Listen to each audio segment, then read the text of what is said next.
Chrissy from Barefoot Tarot here again. I thought I would break out the Vanessa Tarot deck again and have a look at another female candidate for 2020, Democratic candidate, Elizabeth Warren. On the first night of debates, she really did stand out. Very decisive, very energetic. So let's have a look at her chances of becoming the Democratic presidential nominee stand at this time. So again, we'll do a Celtic cross, and we will also, if we want a clarifier,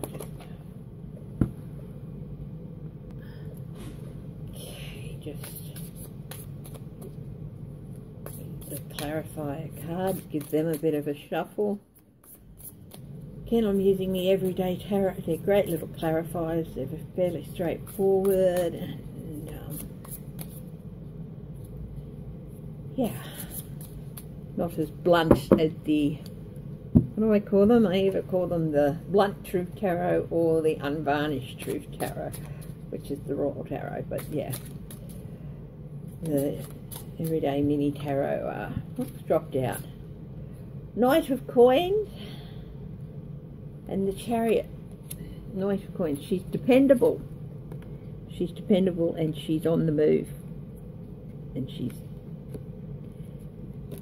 considering she's passed Joe Biden in the polls, she's victorious at the moment. So we'll put those back in and give the just a couple more shuffles. Elizabeth Warren, presidential. How's the presidential aspirations coming? Temperance. That's the base of the reading. Being patient. She's got patience. She can wait people out. She works to find the right balance of things. So let's see how she goes. Okay, the situation, which is of course is her presidential. I swear I shuffled these. You saw me shuffle these cards.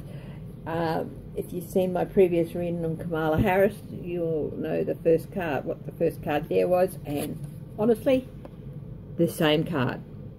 Change. She's bringing about change. She's causing disruption. It's interesting that the two strongest female candidates had the same card in the same position. Okay, her challenge.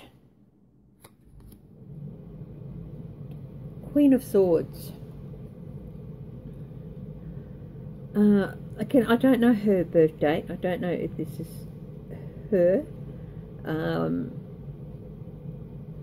If anyone knows the star sign, well, yeah, just comment if she's a Gemini or one of the other signs that are associated air signs. I can't remember them off the top of my head. But, yeah, so the Queen of Swords is a challenge. I think I'll just check. Hang on a moment. I'll just pause this. So, she's not an air sign. She's a water sign. Just check one more thing.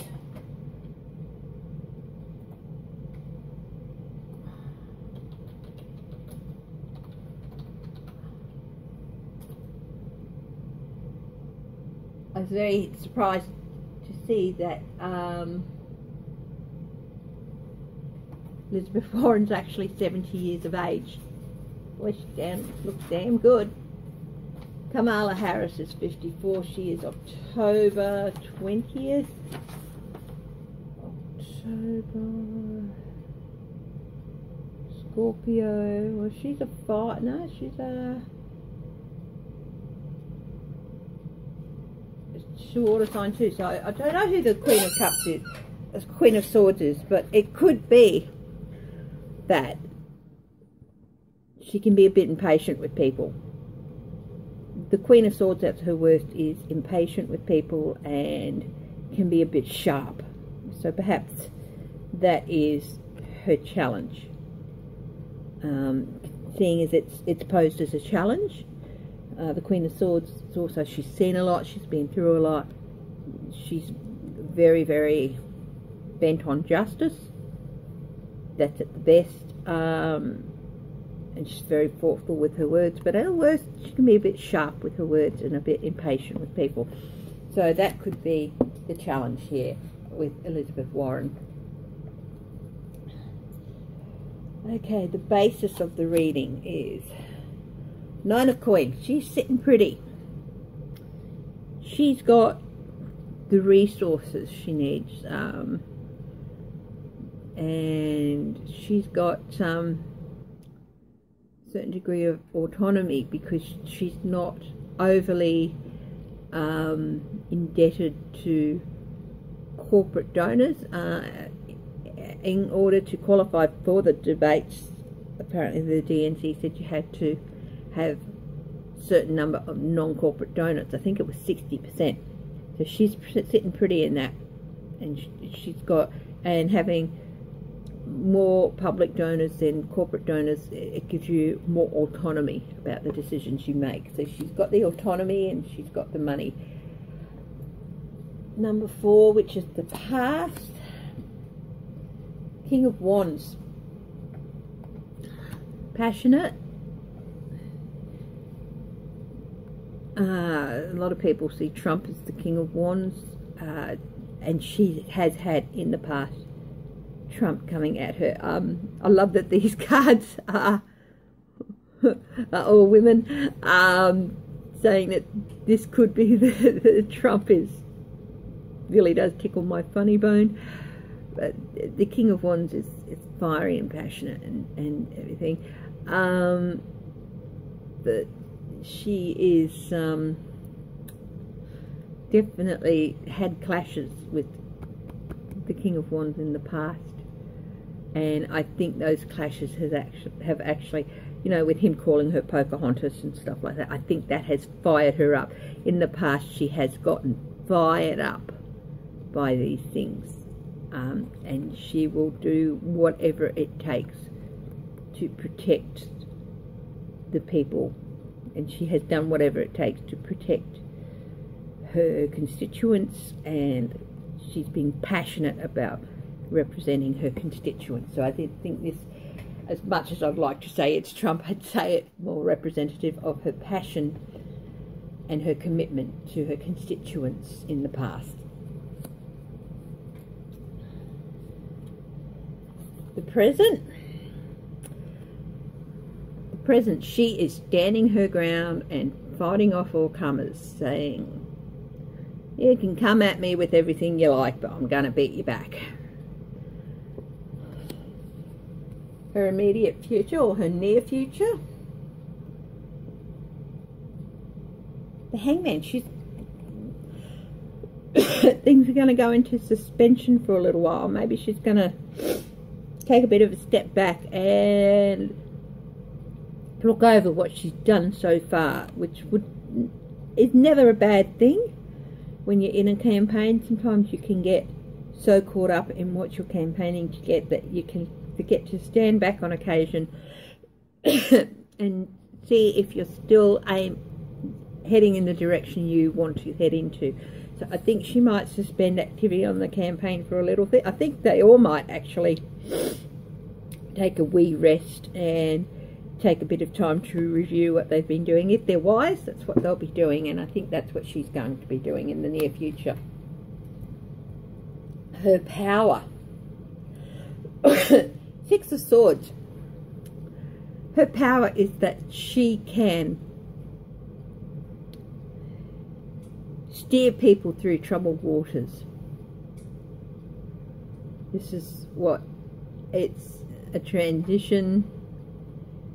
It's a tough transition, the 6 of Swords. She is good at steering people through those things, and guiding people through those things. So that's a strength. That's a strength for her. How do others see her? Others see her as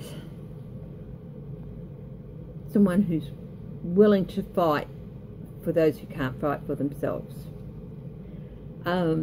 This is really interesting, as this is the third card she's having in common with Kamala Harris.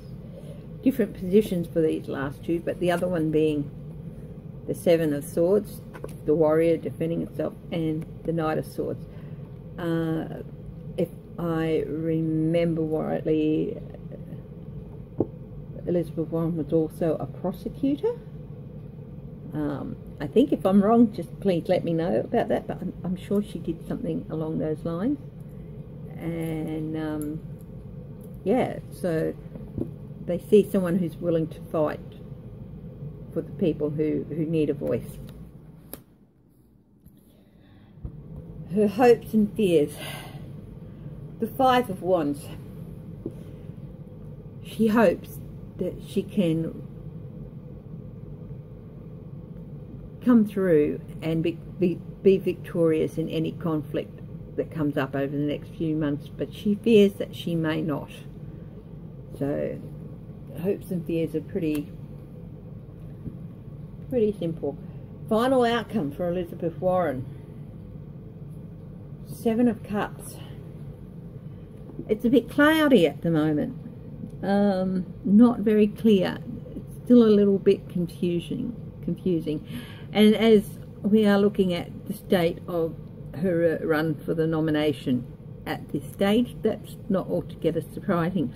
Might do a clarifier on that and see if we can get a little bit more information. But basically it's still up in the air, which is a bit different from Kamala Harris's outcome, which was not too good, unfortunately. Elizabeth Warren's is still up in the air at the moment, so not necessarily a win, not necessarily not a win. So we'll just shuffle a couple of things. Oh, something's jumped out. The Lovers jumped out.